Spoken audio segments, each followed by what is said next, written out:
I expected to speak with Naomi Wolf about technology's impact on our community here on planet Earth.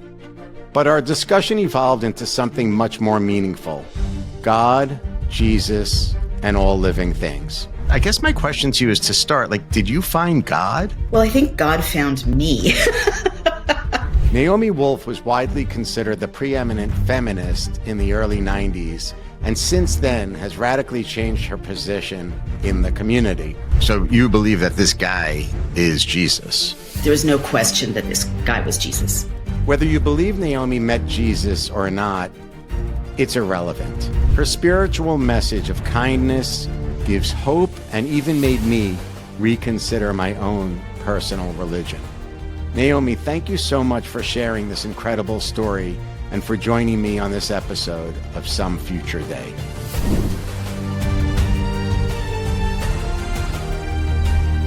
Naomi Wolf, welcome to Some Future Day. It's such an honor to have you today. How are you? I'm good. Thank you so much for having me. It's an honor to be here. Great. Naomi, I did a deep dive. When I reached out to you first, honestly, I was really impressed with your work with regards to feminism early on in your career. But I went deeper and deeper, and something really stuck out at me before today's conversation. And to frame our discussion, what I want to do is talk about a topic that people don't address enough: the concept of being kind. In fact, a good friend, an old friend of mine, you might have heard of him, Seth Davis. It's Lanny Davis's son. Seth is on television. He covers NCAA basketball. Every morning he wakes up and the first thing he posts is "please be kind." Mm-hmm. Those three words. And I noticed in doing some research about you, this concept of kindness really came out in a major way. My show is about technology and culture, and you talked about this modern day, I think, tension between technology and humans, and in some cases, specifically as it relates to new technology and vaccinations, you looked at demons in technology, or at least that was my interpretation. I went deeper and deeper, Naomi, and then I got to this incredible story about you, this backstory where there was a moment in your life, I think you were hospitalized, maybe you were even on your deathbed with sepsis. And at that point in time, I believe you had written a new book about female biology and sexuality. And then you talk about making this deal of sorts while you were laying in that hospital room. And I'm curious, what was that deal that you put together? Well, first, I'm not sure I wrote about, I just have so many kind of enemies out there in the internet sphere. I'm not sure I wrote about demons in technology. I may have written about demons and technology. It may be that there are demons in technology, but I have no evidence of that. I've definitely been writing as a tech CEO, and as just someone who cares about, the human condition and humanities and civilization and spirit, that technology is being deployed against humanity, right? In a demonic way. And I can definitely defend that position. But yes, you're referencing an essay I wrote called Not Dead Yet, I believe. And it was from July of last year. And in fact, I was hospitalized with sepsis after having actually gone into Manhattan. Do you remember when there were orange clouds and smoke covering Manhattan from the Canadian wildfires or the 100%. Right? I remember that. It was in my world in such a strong way with 2 children in the city. It really impacted me, Naomi. I totally understand. Well, it was horrific. And also I grew up in Northern California where there were what we used to call forest fires. They were later, renamed wildfires, scarier, but I'd never, I don't remember bright orange, acrid, toxic smoke from forest fires ever in my life growing up. And they're kind of a feature of the last few years. So there was a meeting I couldn't get out of in Manhattan, and I tried, but I couldn't. And I remember driving in an Uber across the bridge from Brooklyn, and the whole island of Manhattan was engulfed. I don't know where you were. Were you in Manhattan that day? I was in Manhattan in the Flatiron Oh, district. wow. Well, you were right in the thick of it, I remember engulfed it in a vividly. toxic orange cloud. And Hmm. it didn't even feel like it was being blown in organically on the wind. It felt to me like a chemical attack. I literally at times saw smoke coming up from the subway grates, orange smoke coming up from the subway grates. And, um, but however it manifested, it was clearly wrong. I mean, the last time I remember a cloud of smoke that toxic was after 9/11 when I was in lower Manhattan in the West Village. And you could just tell, don't breathe it. There's something really wrong here. Um, well, in any event, I went through my meeting, I got home, and I immediately got appendicitis. I looked it up later, and it turns out that air pollution can be a trigger for appendicitis because there's so many toxins that your body's filtering. And I was rushed to the hospital, appendix taken out or dealt with, I guess, taken out. And then I got sepsis, and I was getting sicker and sicker and sicker. And for some weird reason that I fear to even speculate about, the procedure to clean, kill the sepsis, which was a surgical procedure, kept being pushed off, pushed off. There was a power outage in the facility where this was planned for me. Like, have you ever heard of such a thing? That's Yeah, insane. insane. And I just kept dying. I got closer and closer to death. They didn't feed me, no food, no water. I was being intravenously given liquids.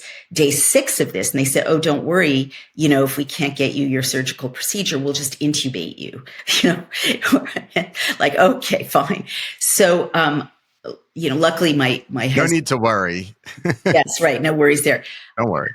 I'll fast forward a bit, but my husband did kind of motivate in that wonderful way that the U.S. military has trained him as someone embedded with special forces. He motivated my physician to come on over to the hospital and, get me the treatment that I needed. But before that, I did have a near-death experience. I saw my dad, who has passed. Wow. We had a conversation, and I definitely was like, okay, well, I'm dying. It'll be sad for my kids and my husband, but I can't fight anymore.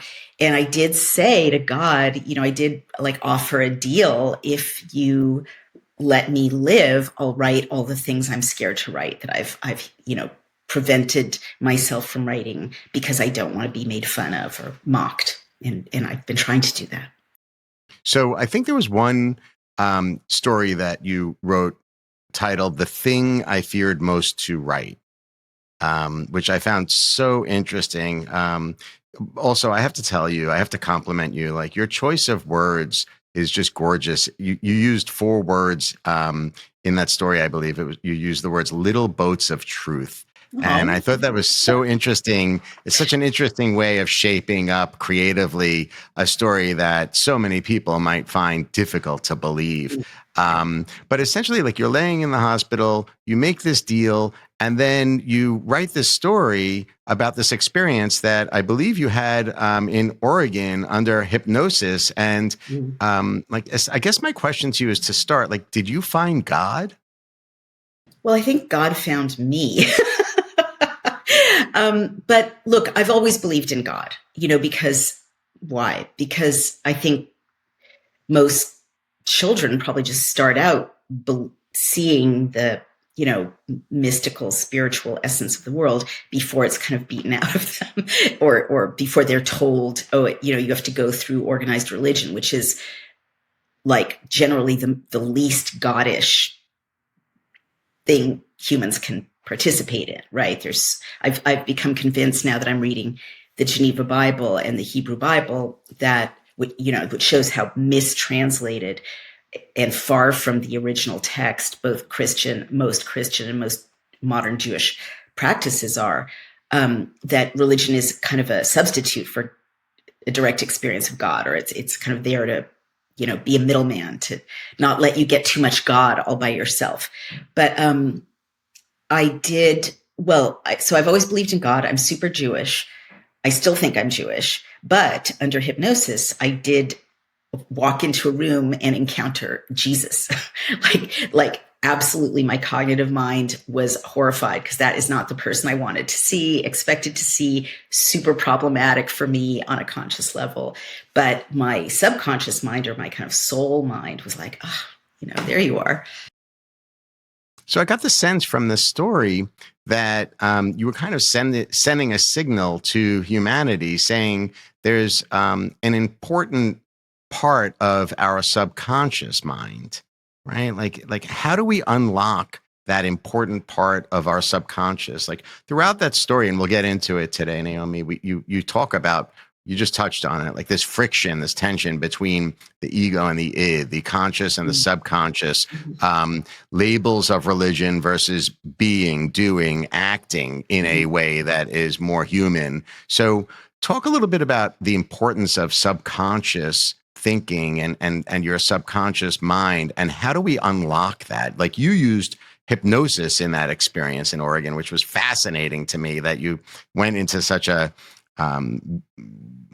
room that was just not, you weren't expecting that for sure from what I read. And then you unlock this life-changing experience. But how can everybody, how important is the subconscious mind, and how could everybody unlock it? So I love your question. But I should clarify a little bit. I wasn't seeking hypnosis to have a religious or spiritual experience. I was honestly just looking for practical help with a writer's block, which I never encountered before. I'd never had a writer's block before. And my mom's a past life regressions therapist who uses hypnotherapy in her practice. So I didn't fear it. I knew that it was a, very well-studied, well-regarded methodology to help people with things like phobias, and writer's block is a phobia.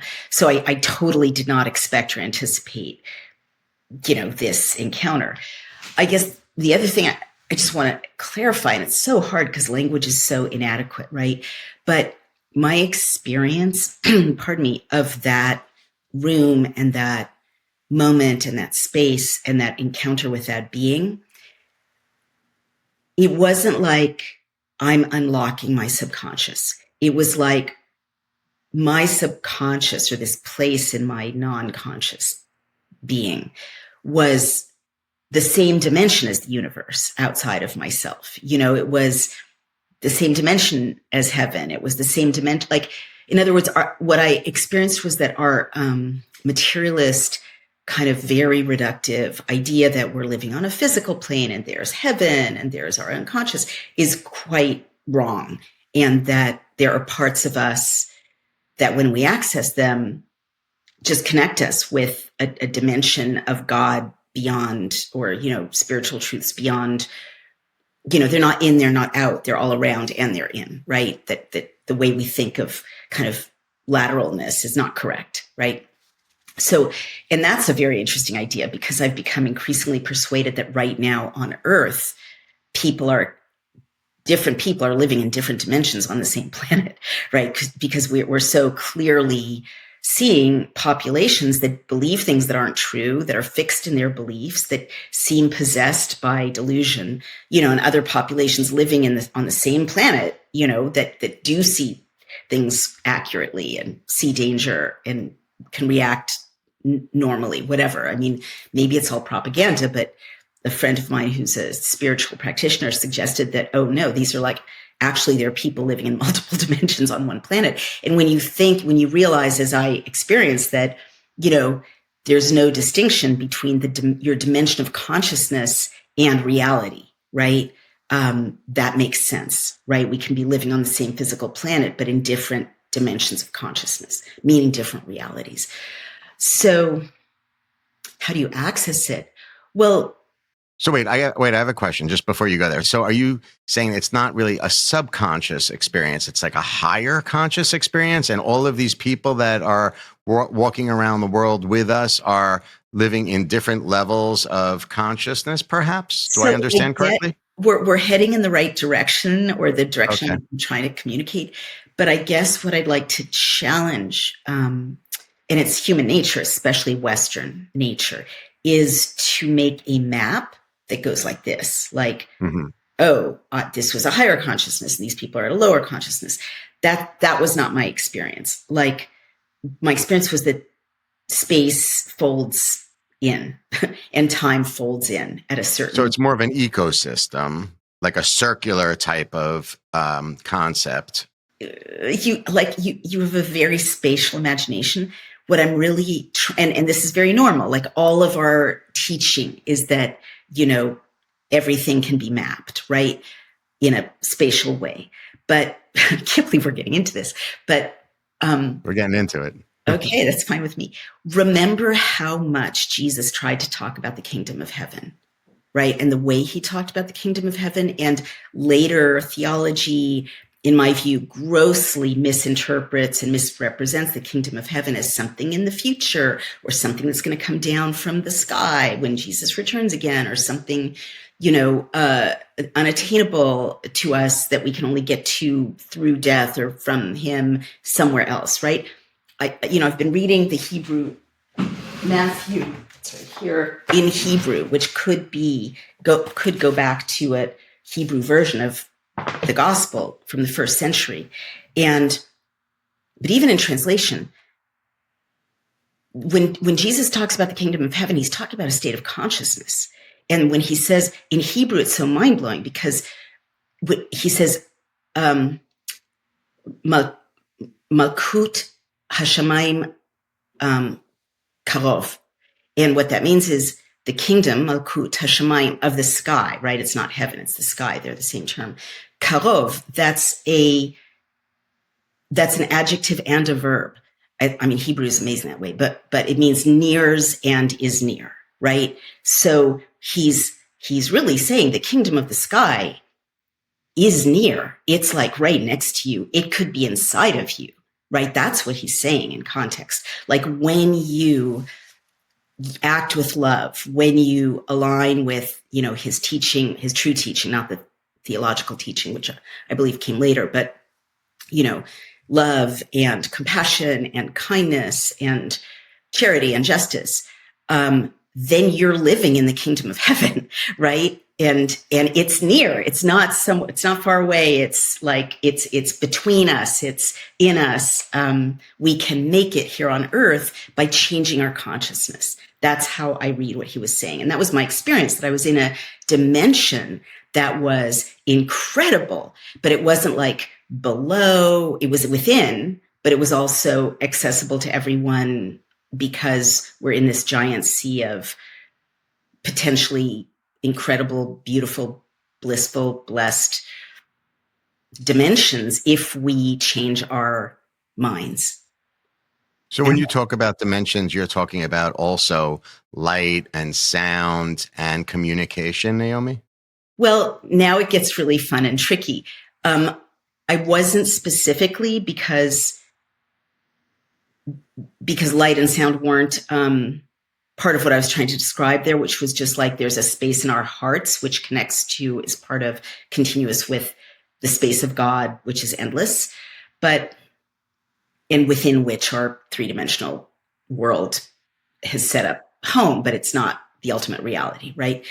But I did have like a witnessing to a super cool thing about light and sound in my encounter with this guy, because he was visibly surrounded by rays of beautiful light, like rays of light, like kind of like the way it's represented in early Renaissance auras, or what is the word, halos, right? But all around his body, not just his head.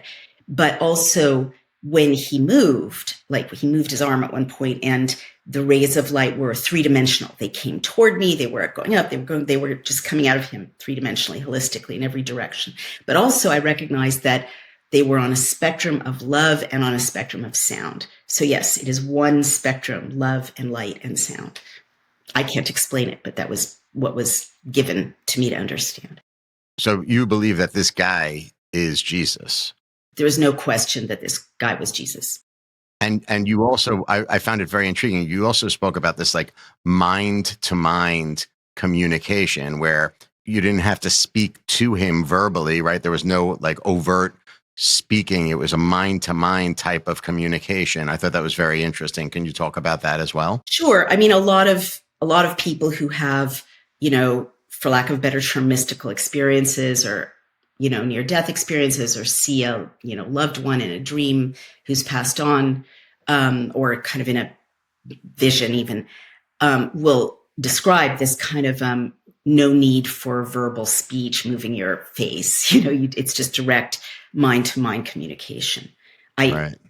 I can't describe it very well, except that it's incredibly efficient. Like you just, it just makes verbal speech seem very clumsy compared to, I mean, I guess what I'm trying to say is, for instance, what some of the things I experienced were like insights that I was supposed to receive.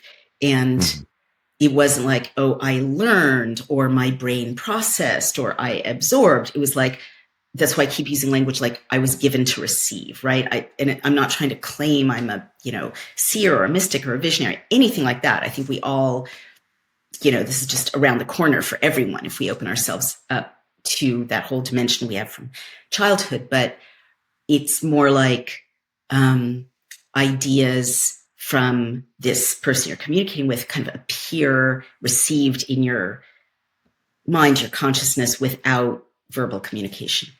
Yeah, I don't really care what naysayers or doubters have to say about you with regards to this writing, because you could pull out a lot of concepts that are both important and beautiful. And one of those ideas that you developed is during that communication, this idea of the concept of co-creation with humans. Mhm. I thought that was really powerful and really important. And I think that's like the segue. Like to me, that was like the gateway into being kind. Mhm. Can you talk a little bit about that idea, like how that communication opened up and enlightened you to come up with the concept of co-creation with humans? Absolutely. And I mean, again, I didn't come up with the concept. This is one of those things that I kind of absorbed, in this.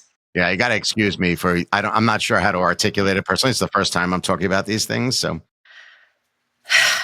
Co-creation. This person, this guy, Jesus, was at a table in a rustic kind of cave-like workshop, which is very much like the workshops that are still in the old city. Ancient workshops, kind of carved, like almost carved out of the rock. The old city in Jerusalem, and everything was very pre-industrial, like.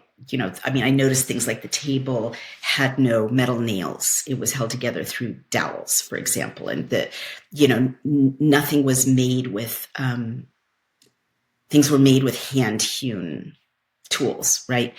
But, and to my surprise, this guy was barefoot. You see him represented in sandals and with beautiful clean robes. And he was barefoot. He was also very poor. And again, like, representations don't usually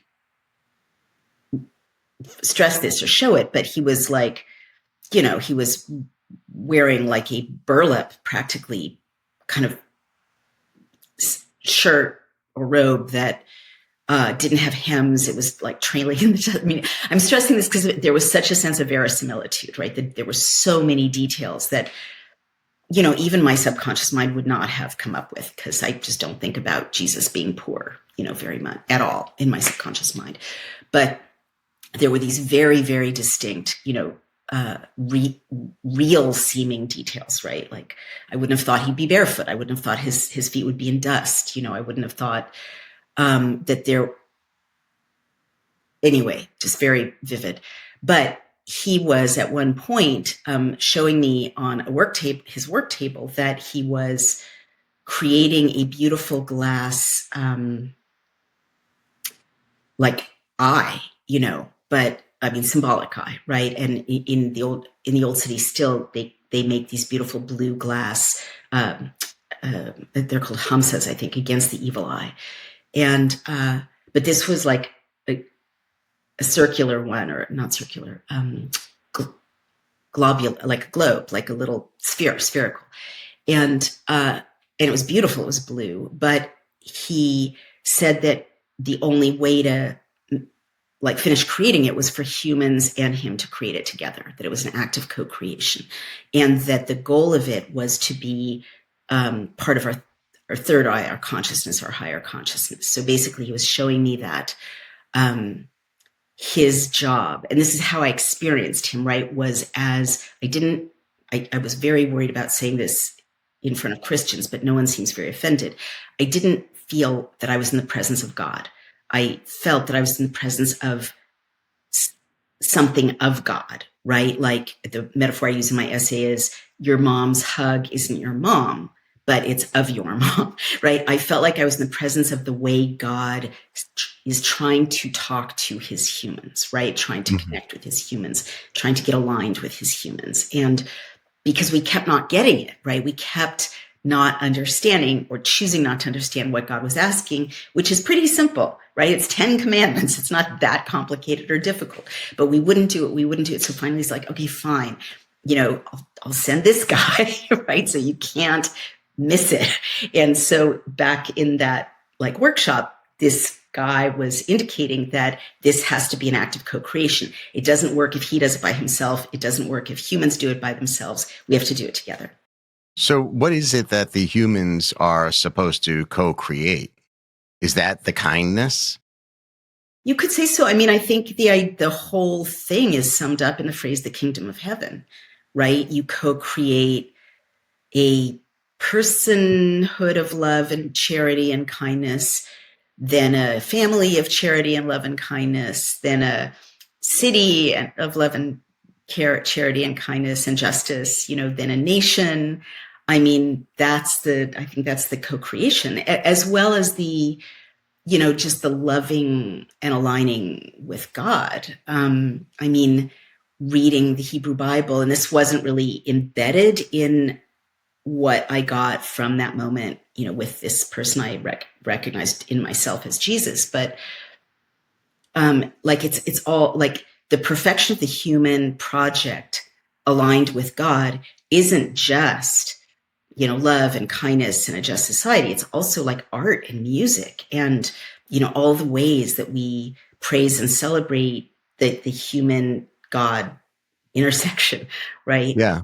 So there was also like an element of beauty, that God loves it when we make beautiful things or make beautiful music or write beautiful books, because that's all where we intersect with him. But that was like implied just because it was a beautiful object. It's interesting that you're bringing the concept of music out, because I thought one of the most gorgeous concepts in that writing of yours was this idea of humans scratching their own records and the symbolism about that as it relates to being judged by, let's say, society or societal standards versus individuality. Can you share that concept of humans scratching their own records a little bit with our audience? Sure. Yeah, that was like the second important kind of communication I took away or received.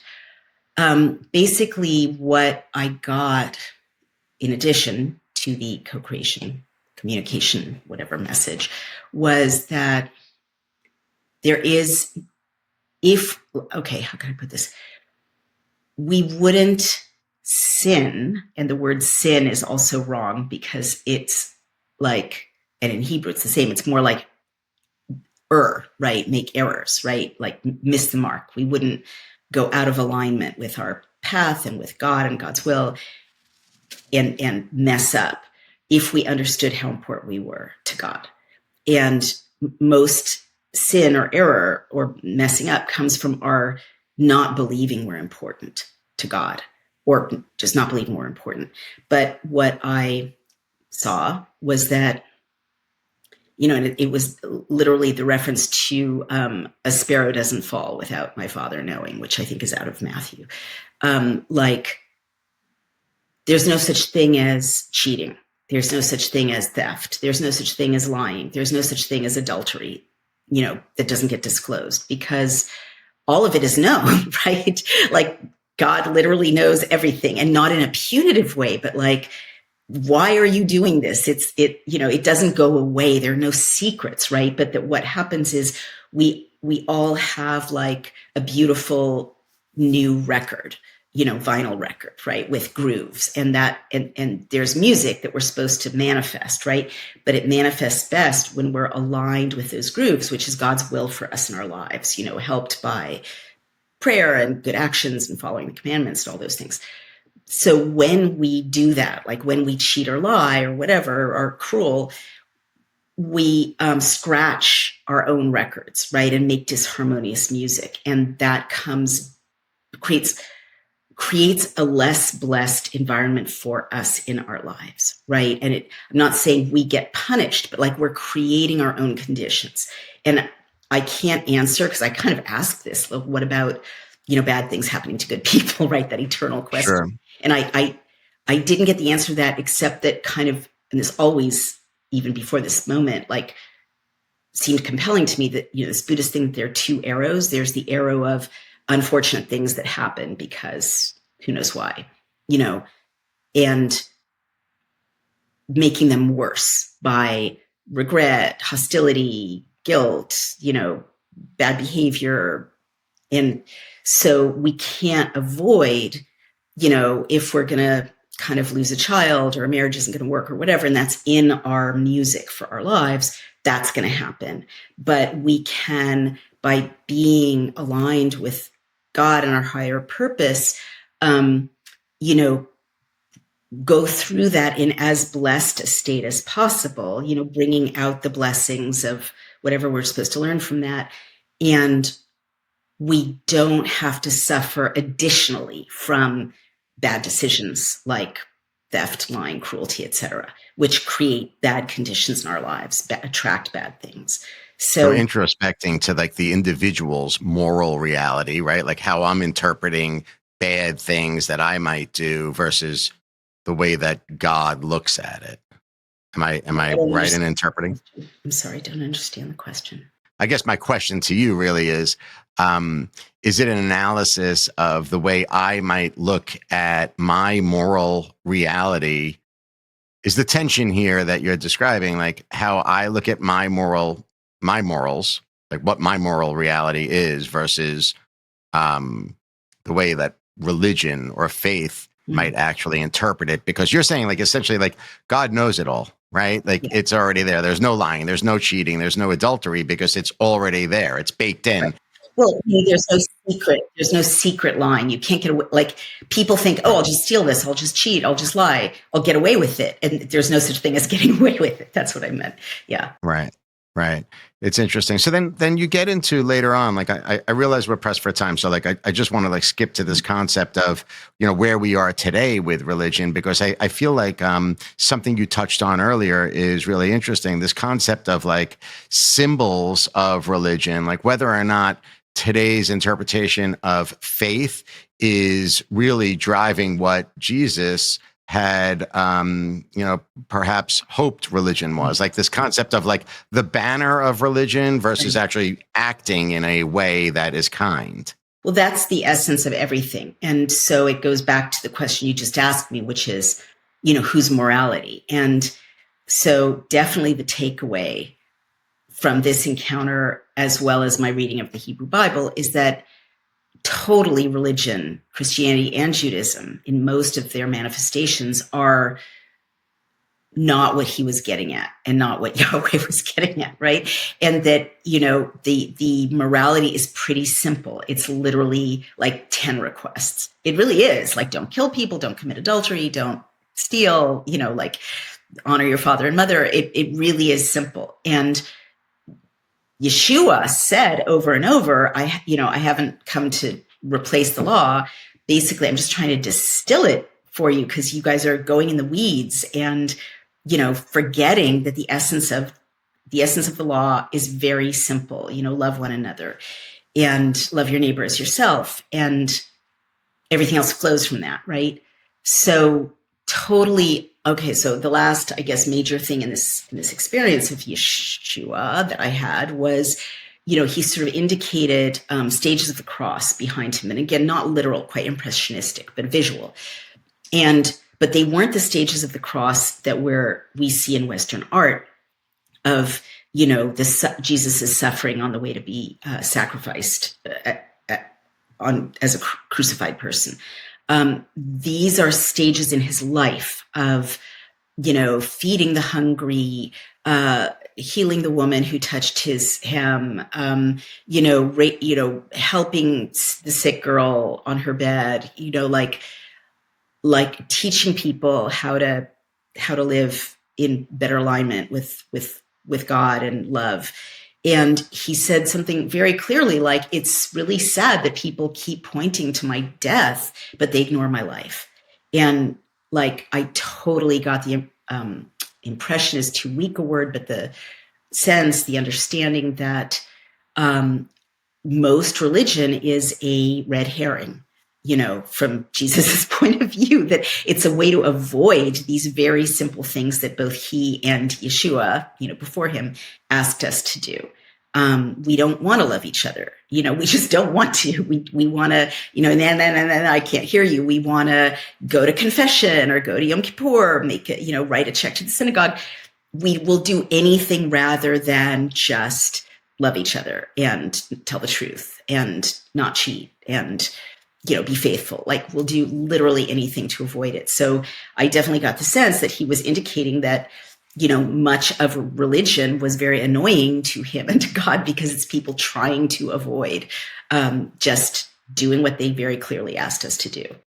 So it's kind of interesting, Naomi, if you pull that thread now all the way into modern day technology with regards to legacy media, social media, cancel culture, that idea of the community pushing their standards, their moral standards upon the individual, and as a result, canceling people and hurting people, honestly, is, I think, in many ways analogous to what you're talking about as it relates to the coda or the label of religion versus being, looking at what's true versus saying or misinterpreting something as being realistic. Do you see that as like a big issue in society today? I think I understood what you were saying. If I understood, I'd have to say for sure, yes, but it's either side, right? Christian fundamentalists can do it, be very judgmental about other people's lives, and, left-wing, wokesters can be very judgmental, and both can cancel people. And I think, those both, in both cases, those are really good examples of what this guy was sick of. I mean, I don't want to overstate the negative, but it was definitely like, this has got to stop, right. Because I definitely got this sense of, if people want to follow him or follow his dad, our dad, right? We should be too busy looking at our own lives. I mean, that line again, why are you pointing out a beam in your neighbor's eye instead of why are you pointing out the splinter in your neighbor's eye instead of removing the beam from your own? And why are you such a hypocrite? If we wanted to make him happy, we would be spending all of our focus on being good people instead of pointing fingers at others and, canceling them. We'd be loving them. I mean, that's the solution, right? Do you think we could do that again? I try to love my enemies. I mean, it's not fun, but I try. I'm not saying I'm perfect. It's a struggle all the time. But I mean, having had this experience, I definitely understand that the littlest argument exchange with a waitress in which I am impatient or projecting onto them or making their lives more difficult or, not making up with someone in my immediate circle, I'm scratching up my own record. That's my first job. That's my main job. So, I definitely want to keep fighting injustice, and I want evildoers to be brought to the law, But I think, so did Jesus. He overturned the tables of the money lenders, and he, ran a kind of revolution, a moral revolution against a giant empire, and he got, killed for it. But I don't think these things are contradictory. I think, the great warriors that I admire, like Dr. Martin Luther King or, RFK Jr. for that matter, if you listen to the way RFK Jr. speaks, he's always speaking from a position of love for even the people who are most horrible to him. Naomi, I know you spent a lot of time and you need to go. I end every episode the same way. I start a sentence and my guest finishes it. Can we just get that in? Okay. So in some future day, the concept of love will evolve to be something that you don't wait for the future to manifest. All right. Naomi Wolf, thank you so much for joining me today. I really appreciate it. It's been a pleasure having you. I do too. Thank you so much for having me. Take care. I know your time is very important, so thank you so much for joining me today. For ongoing insight surrounding these important topics, you can join the conversation on my social media channels, including Twitter, Instagram, and LinkedIn at Marc Beckman. And to sign up for my newsletter on Substack, you can find me at marcbeckman.substack.com. To make sure you don't miss a show, be sure to subscribe to Some Future Day across all major platforms worldwide, including YouTube, Spotify, and Apple. Special thanks to New York University for producing Some Future Day, and a big shout out to my producer extraordinaire, John Boomhofer, for being patient and always encouraging me to push through. Thanks a lot, John. Have a great day.